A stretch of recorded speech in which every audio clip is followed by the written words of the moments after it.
Begin. There we go.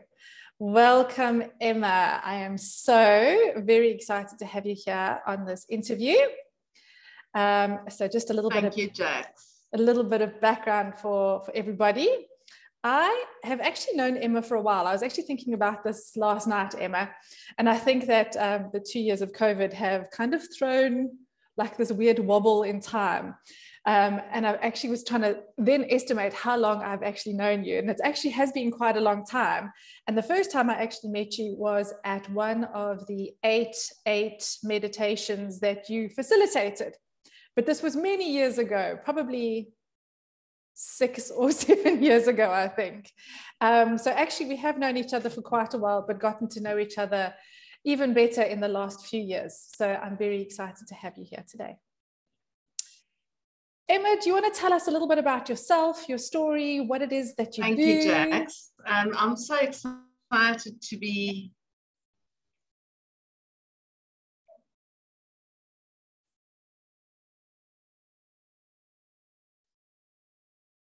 okay. So where do we start? You know, the healing profession is so dynamic. I just want to make sure that you can hear me, because I think my internet might be unstable. So it looks like you're frozen, but shall I just carry on? Yeah, I can still hear you. Okay. So I had, and I'll really start from the beginning, I had chronic illness as a child growing up, and until I was about 26. But somewhere in between, I studied dietetics because I became quite curious about how nutrition could help to improve people's health. So that was what I studied. And then with my own journey, I have been, over the last 30 years, just become more and more aware of the importance of nutrition in either keeping people well or getting them better when they are unwell. And then along the way, I've added different modalities, because I also realized that science and nutrition isn't everything, and that there are also aspects like what we think, what we feel, our spiritual practice, and various other things that will impact on people's health. So I'm just by nature someone who's really curious. And when I realized that it's not just about treating the physical aspect of someone's health, it really opened so many doors to then explore all the other things that one could add. And so I started using the SCIO device. I started looking at energy healing like Reiki, energy medicine, Angelic Reiki, functional medicine. And so now I feel I have got quite a good toolbox to be able to choose from when I see clients. So that was the one thing I was actually having a look at, is that you'd sent through your bio, and on there you're qualified as a dietitian, as an applied functional medicine practitioner, the SCIO practitioner, the USU Reiki master, Angelic Reiki practitioner, and also energy medicine practitioner. So that's quite a CV. And then of course you've got your health shop and experience, which, I mean, altogether that's quite a all-encompassing package. So really great that you're there to help so many people. And did you find that each of these things has just naturally flowed from one to the next, as you said, because of curiosity? Or have you found that there has been a need, and so you've had to follow that need to, or follow that qualification to fulfill that need? Not really. I think it was more just sort of synergistically what came on my path as I was sort of becoming, I guess, just having an open mind to what else existed outside of the field of science, which can sometimes be quite limiting If you say, I'm only going to follow the signs, that can actually be limiting in so many ways. I just had an open mind and I just wanted to know more. And then these things came along. And when I felt a real pull or a real yes, sort of when your heart goes, yes, I want to try this, that's when I would then pursue something. Yeah. I think that's another thing that we probably have in common, Emma, is that, yes, we have got our basics is in science, but then we've also dabbled into the woo, which everyone calls it, and how exciting it is when these two things actually complement each other, and when science often backs up some of these practices, these like more woo-woo sort of practices. I'm like a kid in a candy store when that happens. Yes, absolutely. And I think, it's also it's so dynamic when you just, and it's not about trying everything. It's just about feeling very intuitively what you feel is part of your calling almost. And if something resonates, to then heed that call and to say, okay, let me find out if that is something that could add value or not. Yes, absolutely. Okay, so you have discussed lots of interesting modalities, some of which I'm sure the listeners would never have heard of. So will you please give us a quick snippet of what each of them are? And I think maybe even start with applied functional medicine, because I don't think necessarily everyone knows what applied functional medicine is. Okay, so the interesting part for me with that was that I was already working like that, but there were sort of mentions of integrative medicine in South Africa. But of course, things are quite slow here and slow to evolve unless people went and studied overseas. So when I heard about the intensive course that was going to be offered in Cape Town in 2012. And I looked at the lecturers and the incredible genius scientists and physicians that came to offer these lectures. I actually borrowed money and signed up to go and do it because I felt that would really help to support what I was already feeling to work how to do the work, but I wanted to have some kind of a backup. And functional medicine, or the Institute of Functional Medicine, established a model quite some time ago that focuses on the root cause of disease. So not so much the diagnosis, but asking the question, why are you ill? And then considering all the information for each individual, because people are not the same. People don't have the same triggers. People don't have the same timeline in terms of the medical history. So gathering information about poor nutrition or stress or toxins or allergies or gut health, for example, and then getting a better understanding as to where one should prioritize and focus their personalized plan in order to shift their disease. So it becomes something that's quite customized, even though there will be a lot of overlap. Yeah. And what I also really liked about the functional medicine model, it does not just focus on the physical elements. It very much acknowledges that that how thoughts can impact on our health, how emotions and feelings can impact, and also how spiritual practice or lack thereof can either support a person's healing journey or how to then introduce that to somebody if that might be lacking. That's pretty amazing. I have to admit, I thought that the functional medicine was just more health orientated. So very excited to hear that it's more than just that. Okay, you've got and I hope I pronounce this correctly, the Scio practitioner. I know that you have a machine. Do you want to tell us a little bit about that one? Okay, so skio or sio.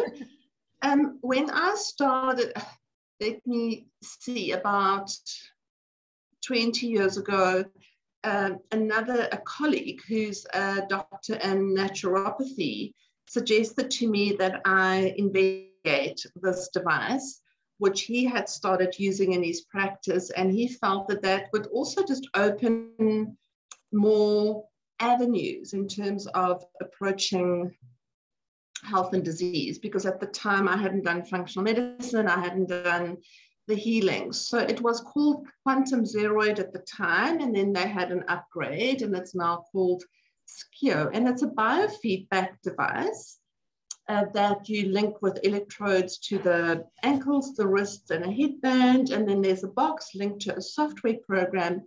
And I call it, it scans the body for priorities, for stressed areas.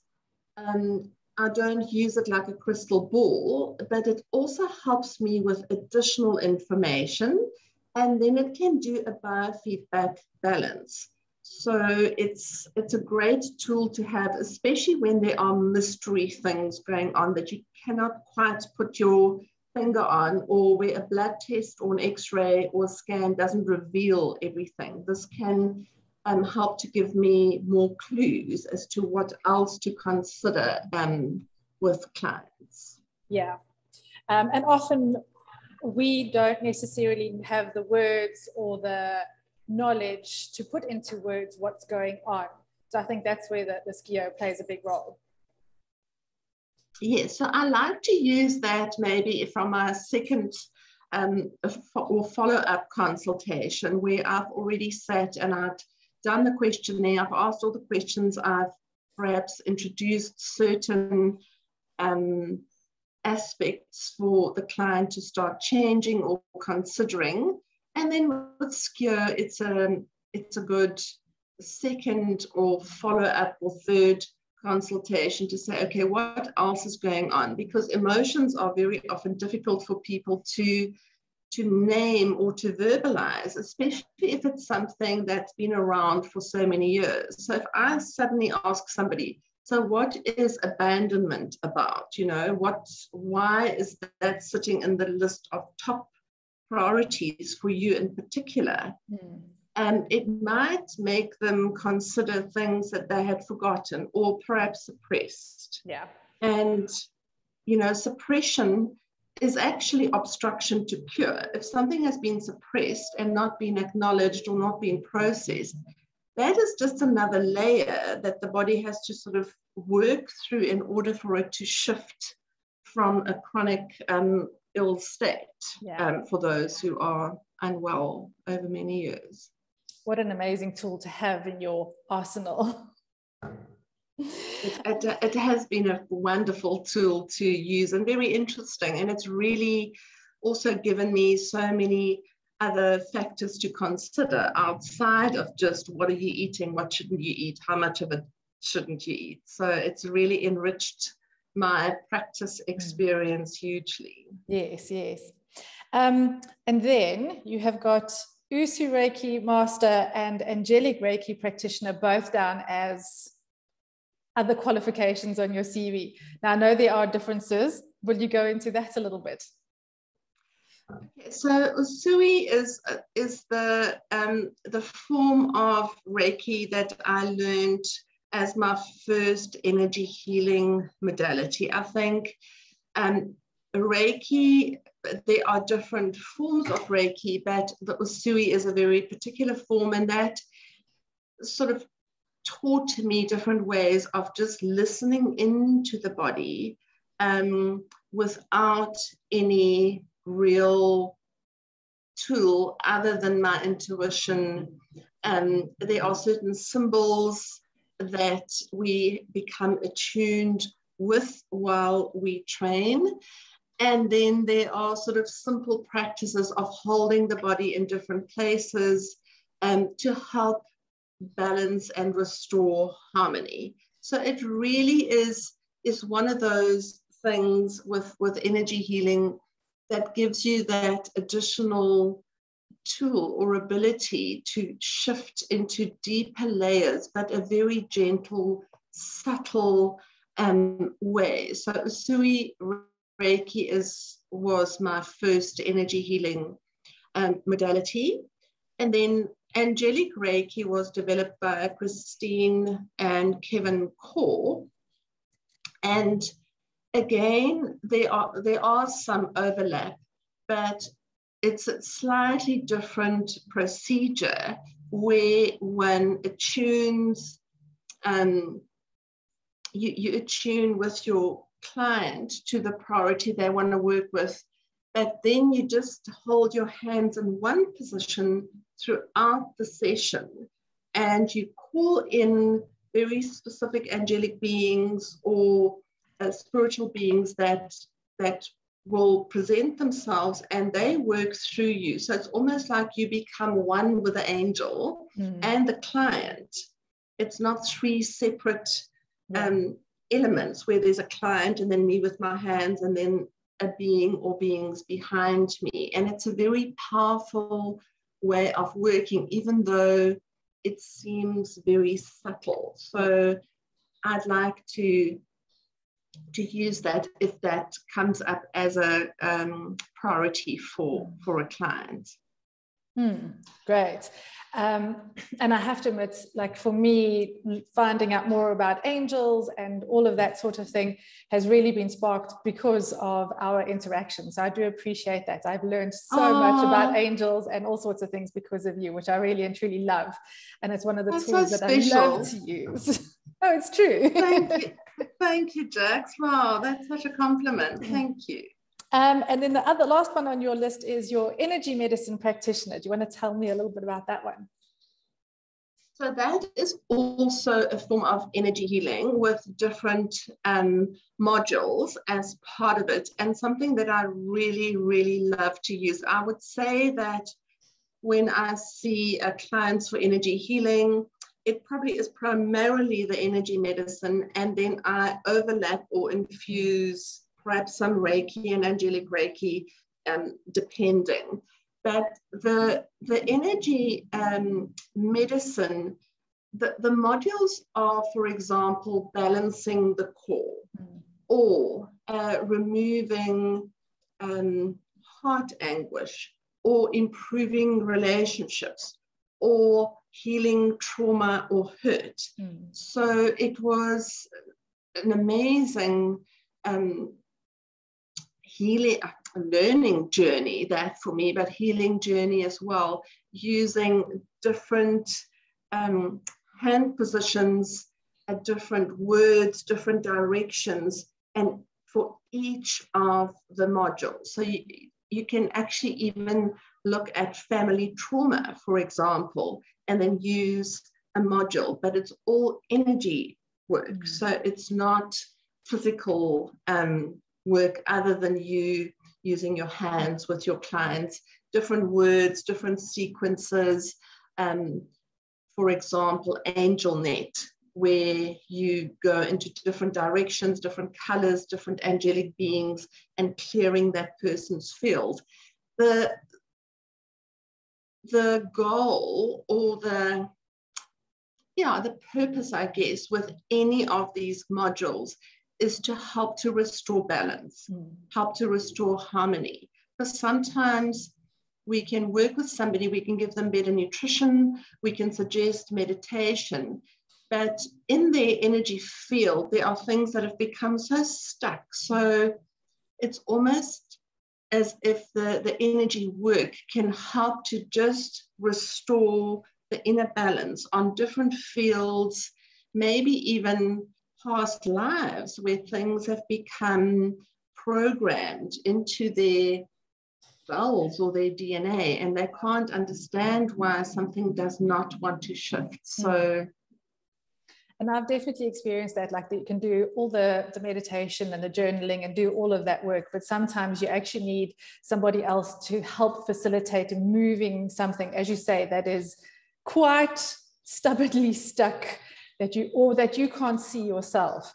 And so that's when coming to someone like yourself is always really helpful, because as an outsider looking in, you can also facilitate to see things differently and to move things and maybe see things that the person themselves can't see as well. Absolutely. So when I have a conversation with a client before, I actually, even when they book the appointment, I say to them, please identify 3 priorities that you feel you would like to address. And it's almost as if when I write that appointment in the diary, the work already begins. Yeah. It's like setting that intention, to listening to what they mention when they book the appointment, and for them to say, okay, these are the 2 or 3 things, even that I want to let go of, patterns or programs, or sometimes we have this default trigger that just that's the immediate thing that happens when we are feeling stressed or overwhelmed. And then what we would like to invite in more. And for me, it's about reassuring them that there's always access to spirit or to God or to light. But sometimes we become so caught up in our own, not just our own, there's a lot of trauma in the world, and people feel disconnected. And just to help soothe their energy field in a session, it doesn't take away their financial worries, it doesn't change their relationships, but it just makes them feel connected again to something that feels soothing or protective even. And our energy field can hold so much information, even stuff that we absorb from people around us. Yeah. We don't have to eat something or drink it or apply it to the body for it to actually enter our energy field. And when people become aware of that, sometimes it's really empowering for them to understand that when they go into a room or a meeting where they might feel attacked or criticized, if they strengthen their energy field and if they imagine that they are surrounded by beautiful, brilliant light, that can actually protect them from those outside influences. So yeah. And I have to admit, I wish I knew more of that when I had been working in the corporate world. I think I probably would have done a whole lot better, but it is what it is. So you also facilitate a lot of workshops and online trainings, some of which I've had the pleasure of being at, which I always really enjoy. Do you want to tell me a little bit more about those and how you got into those? Jacqui, I think that was just a natural, it sort of just evolved. I've always felt quite a strong call or pull in terms of educating people or teaching people about feeling better. And when I realized that it's not then just limited to nutrition and health, I wanted to see what it would feel like to give the same message to a group of people, because I find group energy incredibly powerful and meaningful. So it's almost then as if 1 + 1 is 5. Yes. So as you get a bigger group of people with the same intentions in the same space, or even if they are remotely connected through a Zoom link, the energy becomes amplified. Yes, 100%. More so than however many people are in that. So there were many draw cards, and I just felt that there were so many messages that people needed to hear, really, because I feel that if I'm struggling with certain things during these extraordinary times that we live in, there must be so many other people who feel the same. And I often listen to people from the UK or from other parts of the world, and then I wonder, why isn't there somebody in South Africa who can offer that? Because they are very gifted healers, and they are very gifted physicians, and they are very gifted everything. And it's really just, I feel it's an extension of what I do, but it's also very, it's very rewarding when you get feedback from a group of people and how different their individual experiences are from the same. So I feel it's really just an extension of the work that I do with one-on-one, and it's still a calling to give the same message to more than one person at a time. And I mean, I've definitely experienced that, as you say, that as soon as there's a group of you together with the same intention, there is that amplification, both online and in person. And I think the only difference, like I know a lot of people are very anti the online thing, but I think the important thing there is to make sure that the space, the physical space that you're in when you're online, that is your sacred space, that you're not being interrupted, that you're disturbed, all those sorts of things. And it's a small thing, but it's also a big thing in a way. And so just something that people need to just be mindful of. Sitting in a coffee shop trying to do one of those, your online trainings, is not the best idea. Rather find a quiet space at home to do it. I agree. And I usually use the phrase when I'm doing something online with a group of people that is perhaps more spiritually guided, is that you have to dedicate the space. You have to dedicate the time. It's something that you do to look after yourself. It's part of self-care. And just like we make a bed and we want clean linen because that prepares us, that prepares the space for a good night's sleep. The same with any of these other things. When you dedicate the space, you benefit so much more because it then can hold you while you are listening and learning and absorbing and processing. Yeah, like that, if you do that little bit of effort, that investment is also amplified at the same time. Yeah, absolutely. Yeah. I love the way that you said that. Okay, so as you know, I deal particularly with people, well, women in particular, who are suffering from burnout.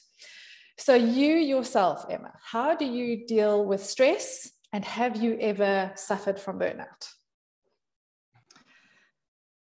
Jax, I have suffered with burnout, and actually not so long ago, and probably over the years numerous times at different levels of burnout.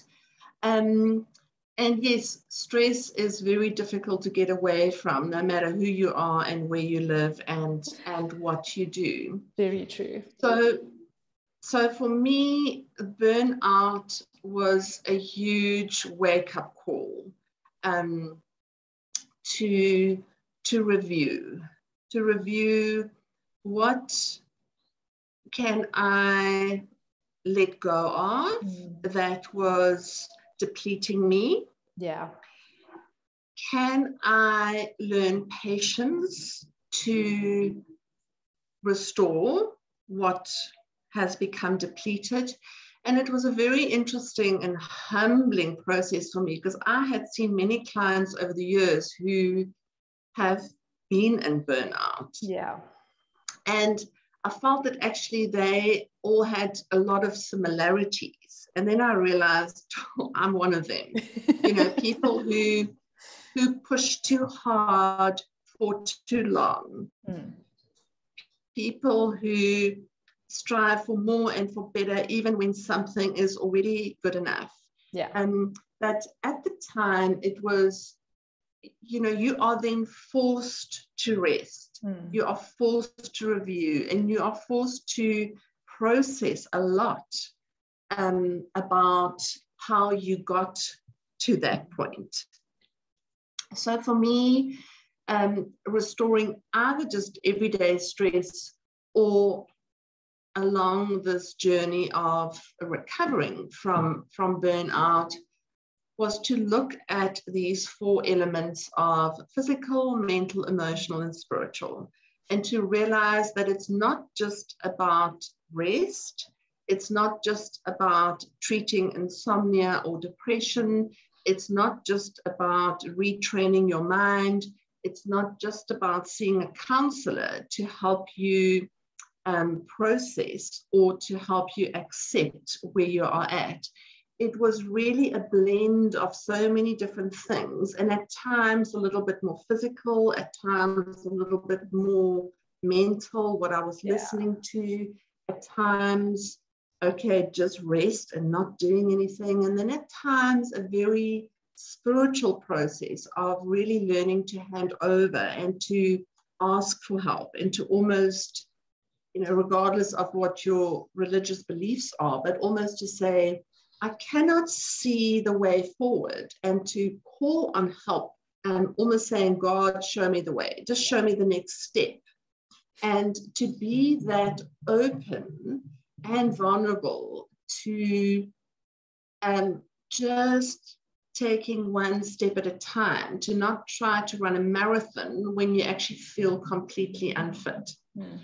And then I do, when I work with clients with stress and fatigue or other more serious mental conditions because they become depleted, I have massive protocols for adrenal depletion, mitochondrial resuscitation, and really knowing that when I usually use the analogy of a car and having flat tires. Now, when all four tires are really flat, you can't just inflate one tire a little bit. Yeah. You have to inflate all four tires back to the optimal, whatever that pressure is for this car to go. And the same with depletion. If you're in burnout, you can't just take one little B complex every day and expect to feel better tomorrow. It's not going to work. So you've got to really adapt your whole protocol to make sure that you give sufficient of very specific nutrients and for however long until the person feels better. Yeah.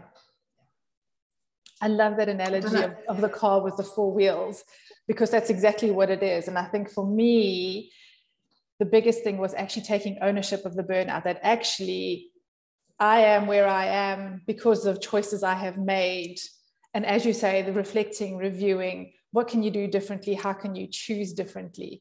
And it is more than just a physical thing. Because yes, you can then change what you eat, you can go to gym more often, you can do all those sorts of things. But if you haven't done, for example, the emotional work, that's only going to take you so far. And in actual fact, you may end up in a different kind of burnout altogether. Yes, and I think what's very evident to me is that society today are very focused on quick fixes. Oh, yes. Society today, they are obsessed with instant gratification, instant fix, instant this, instant that. And when you get to a state of burnout or on the way to that burnt out state, there is no quick fix. 100%. It really is it's a process, it's a journey. Yeah. And I think the more one can accept, you know, that if you've done too much for too long and your reserves become depleted, no one pill or one energy drink is going to sort that out. Yeah. And it didn't take you an instant to get there. So it's not going to take you an instant to get better either. Agree. Yes. So Emma, what are your go-to tools to help you manage stress just every day? So I would say the one thing for me that is an absolute non-negotiable is nutrition. Mm-hmm. And yes, there are times when I totally give over to sugar and all sorts of things that are not good for me.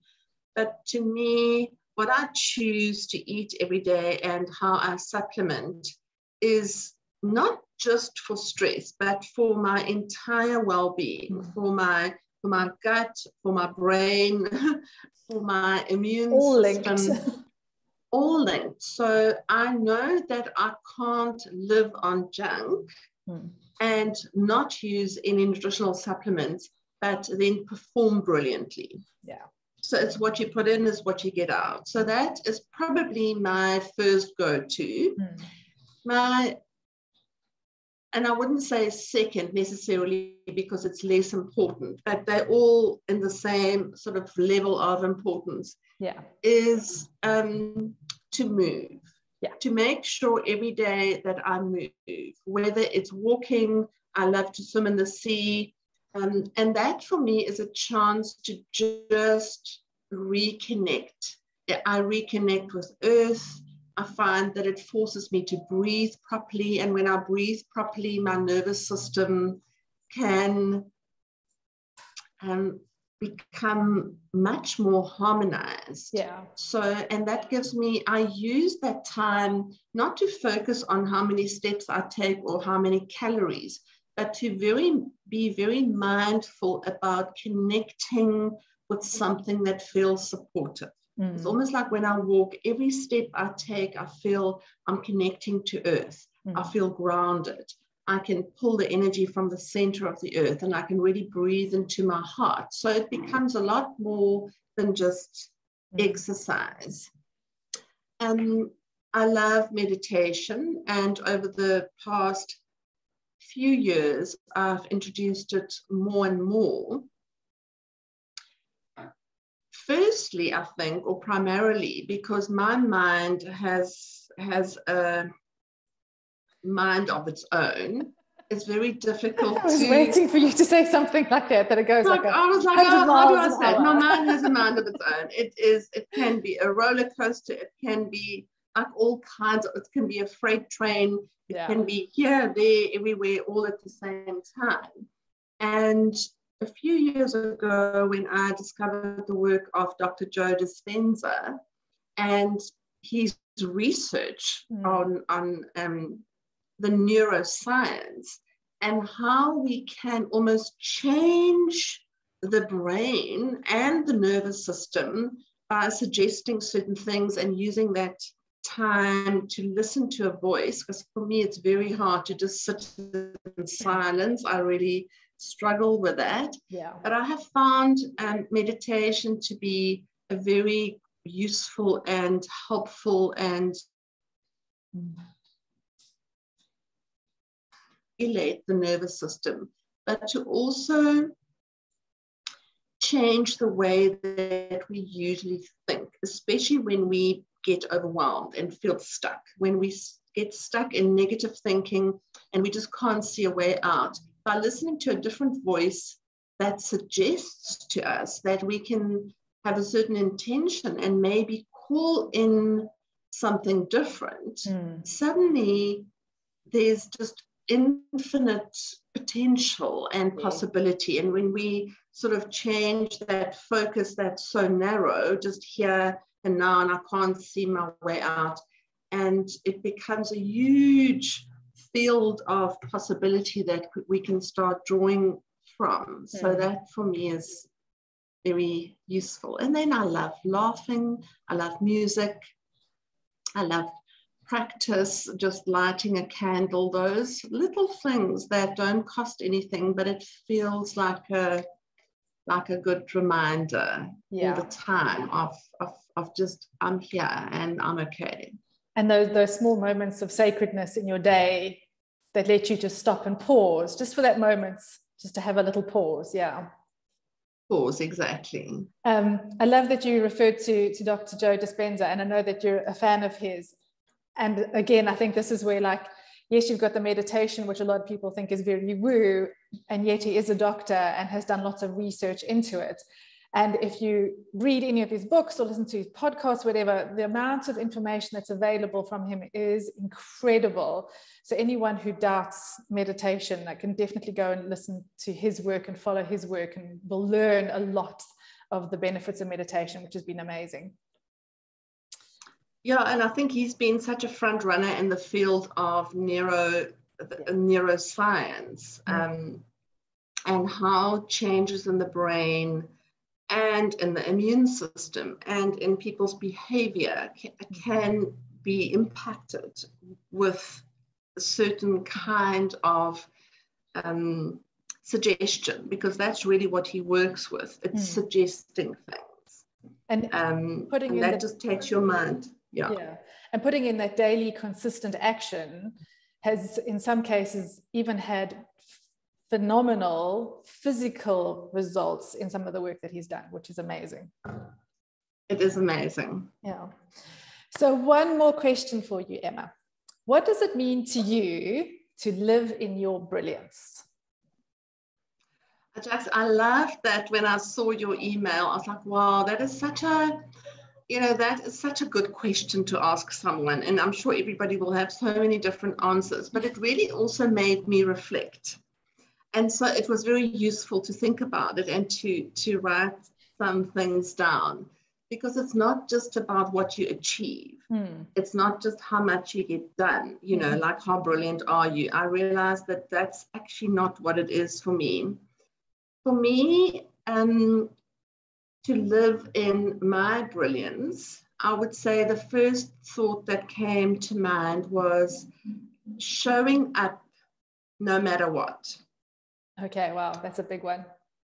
So whether I felt empowered or completely pathetic, it's just showing up no matter what. Yeah. Either in my powerful state or in my vulnerable state, to say, here I am, okay, let's see. To also feel alive. Okay. Feeling alive for me that is brilliance. I don't have to numb, I don't have to pretend, I don't have to hide. I can just say what makes me feel alive, and that will be brilliance. Yeah. Joy is a huge thing for me, to find a reason to invite in or experience joy, even if it means appreciating a sunrise or a certain song that plays or watching someone else laugh or have a good time. So joy for me and my clients is an essential nutrient.